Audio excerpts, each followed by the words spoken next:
Kelby Wallace. Kelby, welcome back. Thanks. Good afternoon, Bart. Good afternoon. And beautiful weather continues for construction. We've been very blessed this fall again. Some great weather. These dry spells have really helped out. And like this last weekend, it rained, but on Sunday, a little bit Saturday, so it doesn't impact our kind of work during the week. That's great. So I know that's helping not only our construction, but commercial building construction, residential construction. Everybody's in that business has been enjoying that good weather. I think everyone that's got to sit on a soccer sideline or football stands or just wants to get outside, we've been really blessed this late summer, early fall. So are you guys like ahead of schedule, or have you been able to get more done? I think some of our projects have ticked slightly ahead of schedule, but we had a really wet July, that kind of set back some things. So I think we've caught up maybe just a little bit from that. Now we're in some jobs like our I-94 project west of Jackson, we're kind of running into those cold temps. Mm-hmm. So we've been paving at night because there's less traffic a little bit out there, and it allows the contractor just to focus on that project versus other projects that are going on during the day that they got to work on. So they've been paving at night out there, and this week and last week we've been in the 30s, and we have some temperature restrictions. We don't want to pave when it's below 35 degrees, so we kind of have to be careful of that. So Mother Nature is letting us know that it's going to be over soon. Do you respond like on the dime if it's suddenly, it's colder than you anticipated, or maybe you are able to do more if you stay on the job? Yeah, so our contractors typically make that decision because they don't want to have a full crew out there and then have to send those guys home and maybe have to pay them for half the day or a load of material out there. And then my staff says, hey, I'm sorry, it's too cold, you can't pave, and then they're kind of have to eat the cost of that material. So we like to work together with them and pay attention to the forecast, obviously coming in. We're out there continuously taking, actually our temperatures are based on the surface that we're paving on, right? That surface is what's most concerning. And this time of year, that surface is kind of warm during the day because you're getting that sun. Right, so it kind of stays warm, and they might be able to pave even if the temperatures drop a little low, as long as that surface, because our pavement's going down on it and it wants to adhere to that surface, and as long as that doesn't get too cold, we can usually pave. So my staff's great at kind of working with our contractor out there and make sure there are no surprises and everybody knows, hey, it's good to go, or no, you guys better call it off. We don't want to have to stop you and then get into an argument or cost our contractor some money. So it's kind of a give and take out there. Got it. Let's take a look at some photos your team provided on the progress of I-94 west of Jackson. Yeah, so this is the very western limit of our project there at M99 near Albion. We've kind of got on the left side is our eastbound roadway, so traffic coming at you is heading east. So we just finished that top course of that pavement just recently. The road on the right, the westbound, is what we paved last year. So you can already see how that sun bleaches out that pavement just in 1 year a little bit. The new stuff on the left is very dark. Stuff on the right's already starting to fade gray. But both surfaces are now done. Wow. This one you can see here, we're kind of getting up to Concord Road with our guardrail crews right there on the right. They're installing that guardrail that's coming off the railing on that bridge.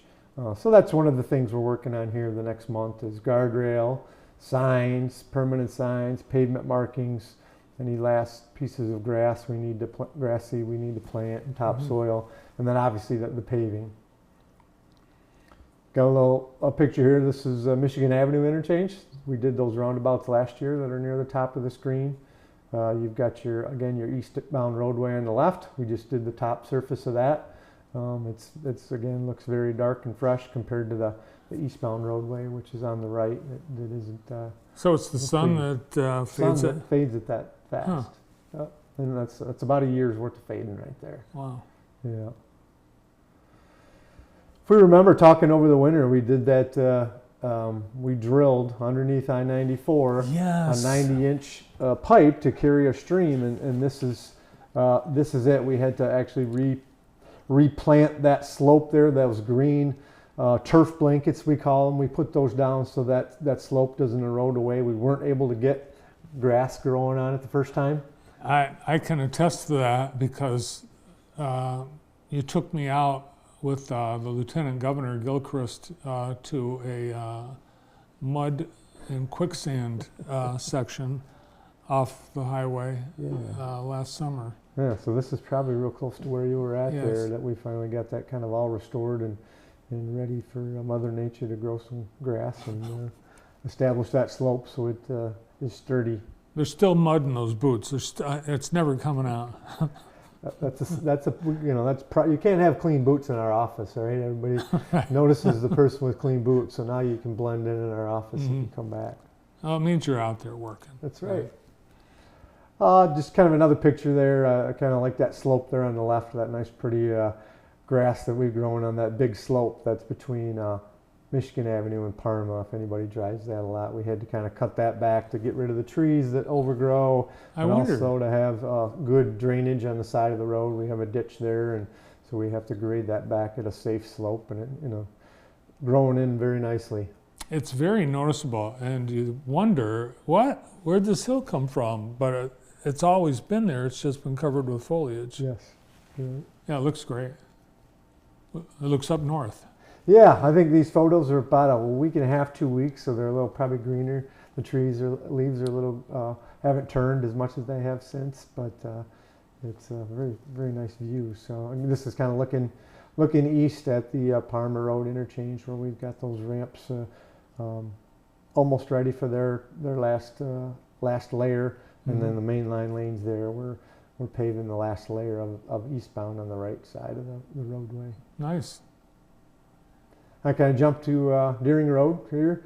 You can see we've got good grass growing in where we on the right hand side. That's obviously the eastbound roundabout. On your right there, just in the bottom corner, is the gas station there. It's just outside of our project that was impacted, and we appreciate their patience there.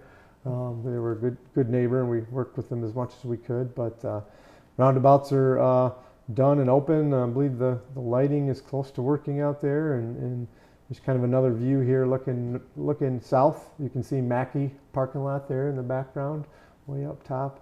All the cars parked, and again, there's the gas station out there, and then just a little bit closer. Again, we've got the western maroon colors that we used out there to help match the local school district there, and one of my guys in my office was instrumental in that color. He's lives out that way and a big Western school supporter, so schools can thank him for those colors to match. Yeah, that's a great idea. Little touches like that make a difference on projects. Yeah. And it really has. It's amazing how much it's changed that exit and entrance. People feel so much safer. It's just there's no more blind. No, it opened it right up. Lots of sight distance for this viewing. Looks like you got a rest area. Yeah, rest area. We repaved that rest area over the right. You can see that where the trucks are parked, and then we actually put a little concrete pad in there so we can actually do some mobile truck weighing, where we weigh trucks to see if they're overweight. State police will pull them in there. Can't really see, it's on the back side of those trucks that are parked there, but we actually pour a big long concrete slab so it's very, very flat, so that the scales are very accurate. Now those scales in Grass Lake, it seems like they're never open.